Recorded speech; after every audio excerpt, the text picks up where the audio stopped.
fellow fear seekers, and welcome back to the channel. Haunted houses are something I think more of us can relate to than we'd like to admit. Perhaps you didn't grow up in a haunted house, but I think it's safe to say that we all went through a period of being spooked by the house we grew up in, or perhaps something inside the house. Today, we're going to be diving into some disturbing, creepy, haunted house horror stories. So sit back, ignore the sound of footsteps coming down the hall, and get ready to ferment your fears.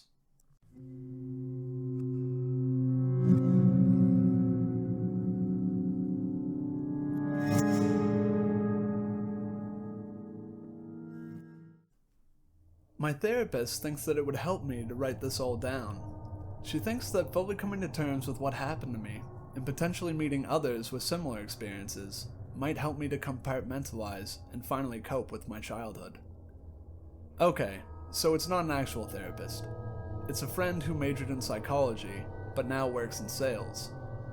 I could never afford a therapist. My name is Casey. I'm 28 years old, I have chronic insomnia, depression, and I'm probably undiagnosed as bipolar. And what money I do have, I drink away. I'm lucky to even still have the minimum wage job that I do, although it still takes food stamps and the Salvation Army to be able to not get evicted from my bedbug-infested studio apartment. And it's all because of that man in overalls, that woman with one broken stiletto, that kid on crutches. There were more. I'm sure we'll get to them at some point. I don't want to get too far ahead of myself, though. So, here's what happened. From ages 8 to 15, I lived in a haunted house. I know, it's the oldest story in the book. You probably think you've heard plenty like it, so if mine sounds like nothing special to you, I'll understand. But, at least in my opinion, you'd be wrong. My mom, my sister, and I first moved into the cookie-cutter colonial when she got engaged to Paul. I was supposed to call him Dad, but I rarely did. Pretty much only when I thought I might get punished for not doing so. It wasn't even that I was trying to be rebellious, he just wasn't Dad. Overall, Paul was a mostly decent man, but he wasn't Dad. Dad was dead. That's how my mother, in a state probably mixing between disbelief and heartbreak, said it. There had been an accident at one of his factories. I didn't understand it as a kid, and I got yelled at the funeral for asking why we didn't get to see Dad in the casket like we had my grandma. As I eventually came to understand it, apparently his jacket had gotten caught in a grinder. A coworker tried so hard to hold on to him that she swears she felt his shoulder pop right out of its socket. Of course, there was no way for the coroner to verify that. By the time they shut the machine down, he was hamburger. My mom got a huge settlement from the ensuing lawsuit, and then Paul showed up. All of a sudden, he and my mom were going on all kinds of trips. And while they were on a cruise in the Caribbean, walking on the Great Wall, and skiing somewhere in the Canadian Rockies, my sister and I were tormented. Sure, they did their parental diligence and found us babysitters, but they never seemed to take the hint about having to find a new one every time. The first was Sarah. I remember that I loved her, before I was even old enough to understand why I did. I was an 8-year-old already developing severe mental issues, whose primary interaction with women was my distant mother, my jerk of a sister, and the classmates who would tease me constantly. I mean, yeah, I picked my nose. I was 8. Who the hell doesn't at that age? When Sarah got there, she was everything that a babysitter should be. At the time, I thought she was in high school, but given that she was free and trusted to live with us for 2 weeks, it was probably college. She immediately put on an over-bubbly personality for me, but tried to talk to Kelsey, my sister, like she was an adult. She won us both over pretty easily. By the time pizza arrived on the first night, I was happy to do any activity that she suggested, and Kelsey even stayed downstairs with us for a while after dinner before she went up to her room to check her MySpace, or whatever teenage girls did back then. Sarah let me stay up until an hour past my bedtime, since it was a Friday, but eventually she put me to bed. I don't know how much time had passed when I woke up to the sound of crying. At first, I thought it was my mom. I had woken up to her crying for months after my dad died. But no, Mom wasn't here, and it didn't sound like her anyway. It was Sarah. I immediately tried to be a brave boy and hopped out of bed to help her, but as soon as my door creaked open, I heard Sarah's sobs stop. As I crept toward the top of the stairs, my voice caught in my throat, my courage having vanished. I heard a strange noise, a noise that I eventually would become all too familiar with. There was a rhythmic thumping. It was a soft thud, almost gentle, like someone trying to set a blunt object down on the floor quietly, followed by a larger thud that the creator cared not about when it came to volume. The noises got louder as they traveled from the guest bedroom and through the downstairs hallway, and then quieter as they went towards the back of the house. It took me probably at least 10 minutes to get up the courage to shuffle my way downstairs. The light was still on in the guest bedroom, but the door was closed. At the time, I didn't understand why that was odd, but later I would realize that the thuds I had heard earlier had almost certainly originated from the guest room, and, while traveling across the house, I had never heard the door close. At that point, at that age, I thought there was a chance that Sarah might be playing a trick on me, a new game.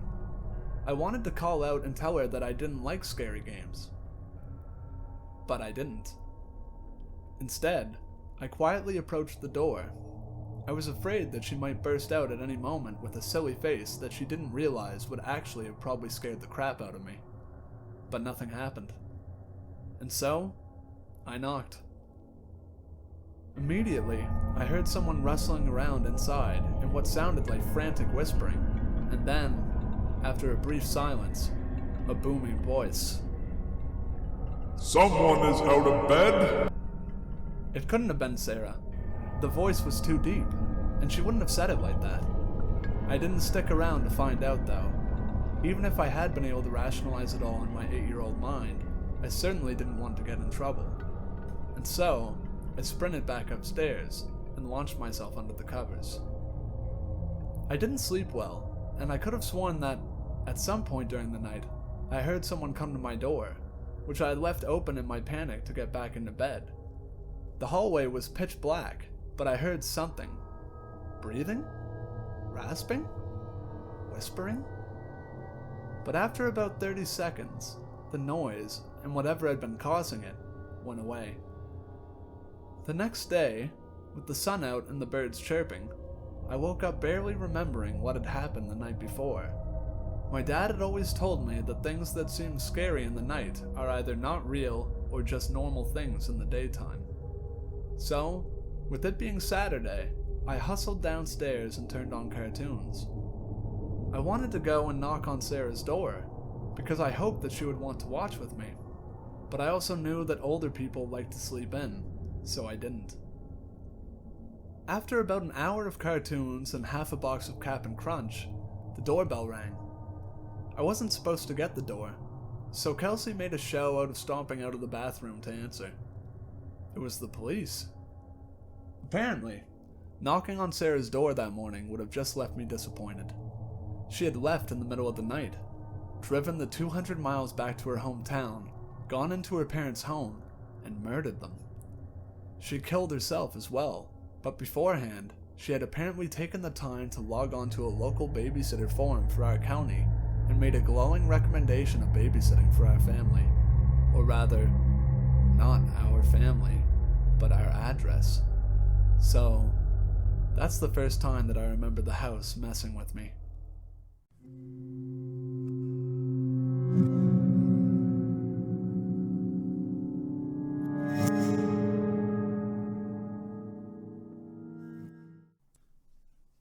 My parents lived for a year in an antebellum house in the south. The home was very close to a boarding school and was used as the president of the school's home for many years.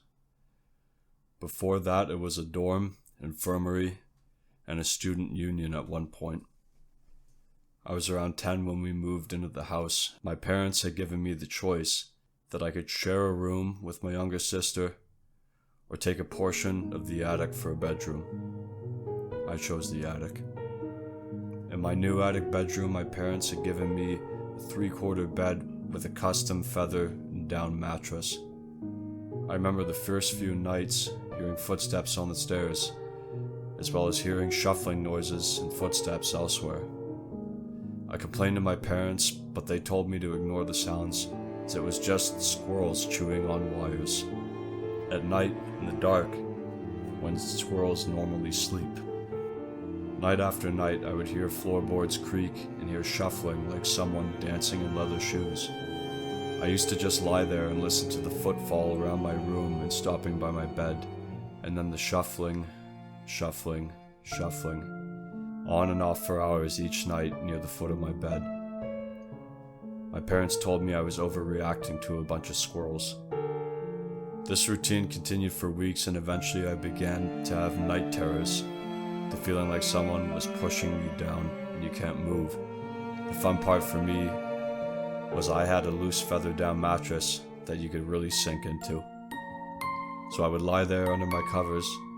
I would awake with the sound of feet on my stairs, despite the door being locked, across my room and beside my bed, then feeling absolutely powerless as I felt myself being pushed through the down and feather into the hard slats of my bed. The loose mattress fabric and feather surrounded me on all sides while hearing that shuffling noise. So I stopped sleeping in that room and didn't have any more problems.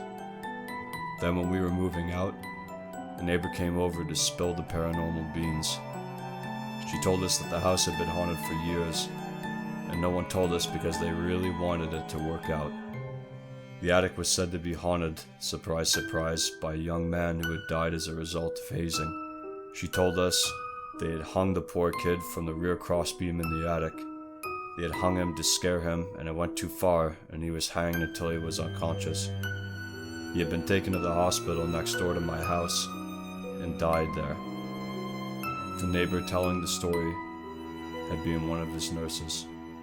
The cross rear beam was at the foot of my bed.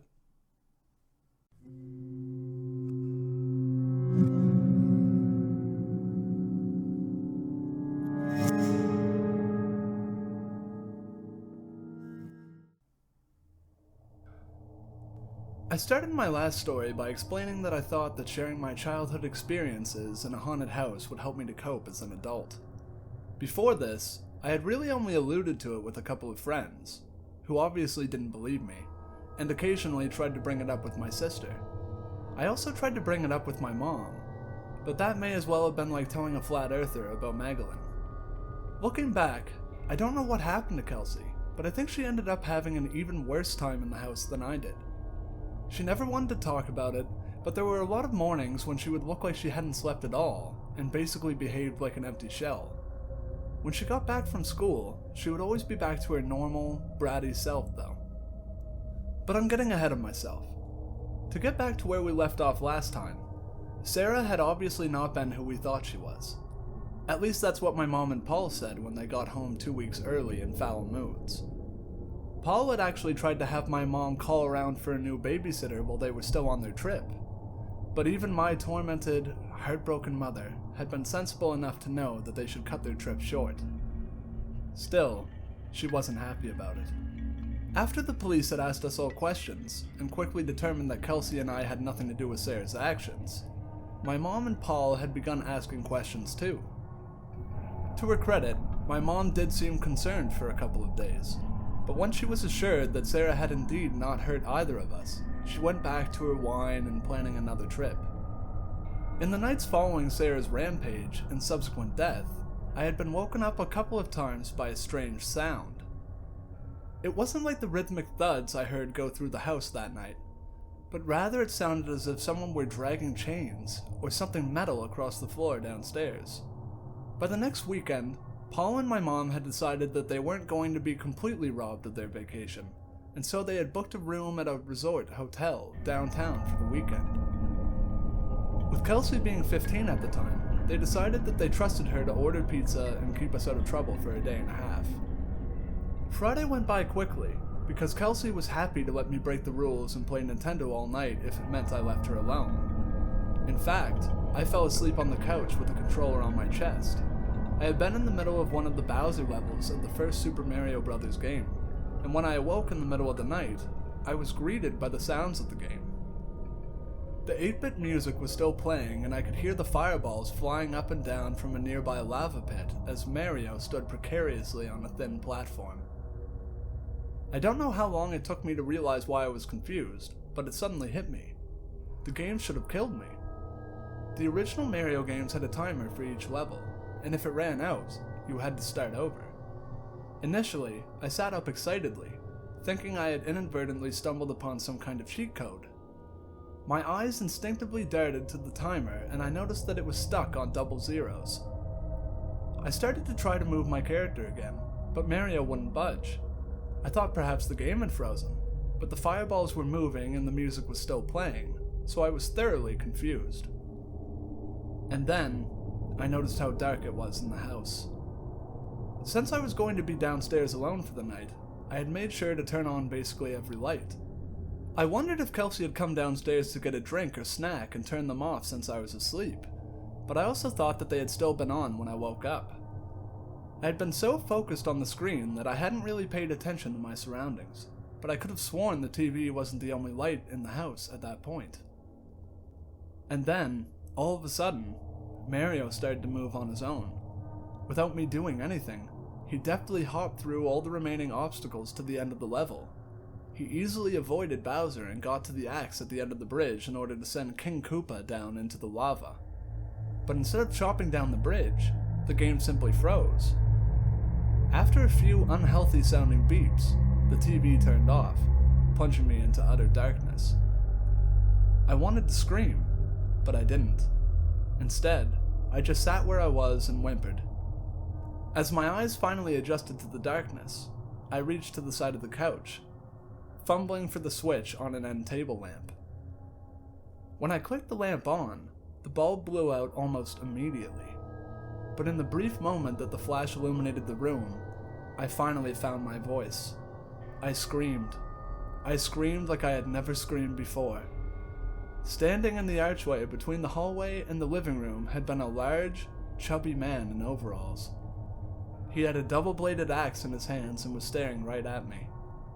As the room was plunged into darkness again, I screamed and cried and wailed for my sister, for my mom, and for my dad.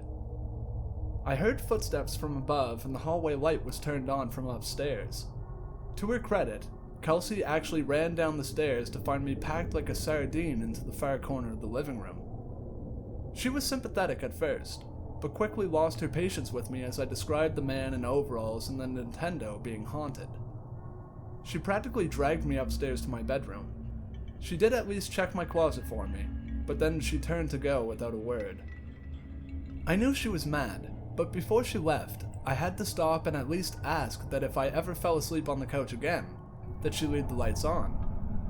She laughed and called me a wimp. Besides, I didn't do it. I haven't even been downstairs since dinner. As she slammed my door behind her, I laid wide awake and eventually yanked the covers over my head. As I huddled underneath, clinging to my stuffed kangaroo, I again heard, from the basement this time, the sound of what I now knew was an axe blade scraping against the concrete floor. And so, I had had my first meeting with the man in overalls. You know, when I first started writing this stuff down, it felt kind of nice, but now it feels like it might actually be causing trouble. The only sleep I've gotten in the last week or so has been from passing out drunk, and even then, I have some messed up dreams. Usually when I'm blacked out, I don't remember my dreams, but lately, I have been, and they've been so lucid. I wake up feeling like I didn't even get any rest. So, I don't know. Writing these things is probably good for me at some psychological level for coping or whatever, but it hasn't felt like it lately.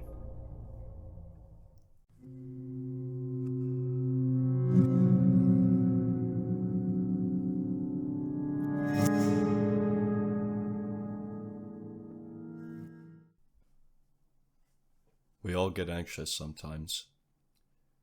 I get anxious at bedtime when the lights are out and the darkness is my only bedfellow. And lately, things have been getting pretty scary at night in a way I don't like to talk about. But my therapist told me, "John, you should write it out. Maybe it'll help you process what's real and what isn't." She doesn't believe me that it's all real. All very, very real. It was something small at first, as it always is. I noticed a hole above my shower, so I called my landlord, Maggie, and got her to get a plumber in there. He cut a giant hole above my shower.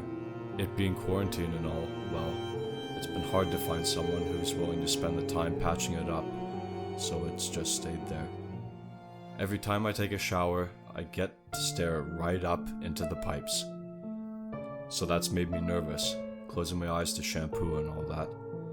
I've always been the sort of guy that I get anxious every time I close my eyes under the water. Surely there's a demon that'll pop out one day, right? Then the scratching started. It would always happen at the same time, around 3 in the morning. I use this app called Sleep Cycle or something, and it plays an airplane cabin noise so I can go to sleep. But it only plays for a few hours, so when the witching hour comes about, it's easy to wake me up, especially if I've had wine, which I usually have. I woke up like 4 nights in a row to this scratching. I texted my neighbor, and he said he's heard it too, so I wasn't being crazy. That was a small consolation. I emailed my landlord, told her all about it, said she'd get someone to look at it, then said they'd caught a rat. I know that's nonsense because I found the rat in my shower, dead on the floor. But it wasn't just dead, it was eviscerated. I've watched a lot of horror movies, sure, but nothing preps you for seeing a rat's guts spilled out in your shower. That took more bleach than I care to think about. But the scratching kept on, day 5, 6, 7, 8, until I found the raccoon. At this point, it just felt absurd. The dead raccoon in my shower, just lying there, insides becoming outsides, spilling into the drain. More bleach. More nights of waking up. I emailed the landlord again. She was confused, a little worried about me and my mental state. She sent someone out again, and they didn't find any more raccoons, or even where it could have gotten in. And again it came, scratching in the walls, above the shower, everywhere, it felt. 3 a.m., always. I was getting tired of it, so I decided, like an idiot, warm-blooded, monkey-brained male, to investigate. Pulled my covers off, letting all that beautiful heat escape, and my feet hit the carpet, toes curling. I'm already shaking just at the thought of all that scratching. Mind you, I haven't slept well in almost a week. Always afraid to go to bed, leaving the lights on, whatever. I just haven't slept well at all. So I creep out of my bedroom and peer around the door to my bathroom, and the scratching is definitely coming from the damned hole. I knew I should have taped something to it, but I had been lazy. I flip the lights on, and immediately it stops. The scratching, that is. And I'm left standing, naked in the bathroom, staring into that hole. What's a man to do? Obviously, go the hell back to bed. I curled back up under my heated blanket and just fell right back to sleep. Slept like a babe in a way I hadn't all week. I woke up feeling refreshed. But there was one slight hiccup. My app records my snoring and sleep talking and weird noises in the night. Pretty cool, but also mainly useless. I'm not much of a sleep talker, so when I saw that my analysis for that night had sleep talking in it, I decided to listen to it. And because of that, I now don't live there anymore. I won't go there anymore. I won't even name the place. At first, it was just static, the quiet hum of life itself. But then the scratching started. Only now it was scratching on my walls, not in them. I could hear it in my room, hear it moving around. It was making a noise like a dying cat. but soft, the strange cry coming out of its mouth. I assume it had a mouth. I could hear it crawling on the bed, breathing next to my phone, next to my head, and it whispered to me. Whispered for so long the app took 2 recordings. You look so delicious in the water, John. So wet and delicate and fleshy under the hole. Thank you for letting me out. Thank you. It's so nice to feel a body again. To hold one. Can you feel me? Can you hear me? Can you feed me? I had not, while sleeping, heard or felt this creature, but once I threw the covers off of me in horror, I noticed the scratches on the walls made by long, blackened nails, bits of which were stuck in the holes it had created. On the carpet was a wet slime, all gray and black like those bits of nails, and in my bed next to me was more of it, a whole heap of it, undulating as I moved off the bed and onto the carpet, near crying. I don't pride myself on being a brave man, but my reaction to that was downright unholy. So I bolted, leaving behind that goo and those scratches and that whispering voice. I'm in a new apartment now, hoping that I'll just be able to forget about it. Forget about what it's done to me. How I can't sleep anymore. How I'm going mad every time I hear my neighbors move, like the beast is awakening again. Worst of all, I don't even know what it looked like, just what it left behind. And I'm one of those things. I've been left behind. Left behind to think about it, to wonder, to question, to ask myself, what did it mean when it asked? To feel a body again, or can you feed me? How many holes had it been in before? How many other holes will it find its way into?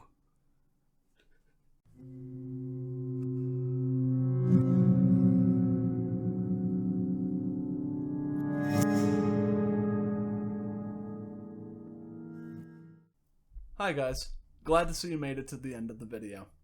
I'm sure some of you may have noticed that we were joined by a new voice today. He is a good friend of mine and someone who shares my passion for narration. You can expect to hear him on here intermittently, as he has other responsibilities in his life, but you can rest assured he will be, at the very least, a semi-permanent member of Fermented Fears.